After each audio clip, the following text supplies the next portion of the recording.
if we're going to tackle the kinds of problems that communities in Cape Town and across the continent are facing, then you have to work in genuinely engaged ways. That is, you can't just assume that you know what the problem is that you're going to solve. You can't just assume that you've got the right methods and the right answers for dealing with them. You have to understand from the people, the beneficiaries of the research themselves, the communities themselves, what the problems are that need to be addressed.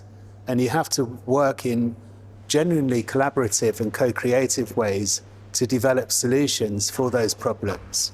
And to be prepared to be humble as a university-based researcher, to recognize that there are funds of knowledge in communities that are critical for not only understanding the problems, but also for solving them.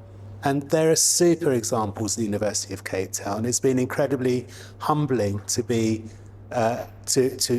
working with my colleagues there who have enormous experience in this area. And I've learned a tremendous amount.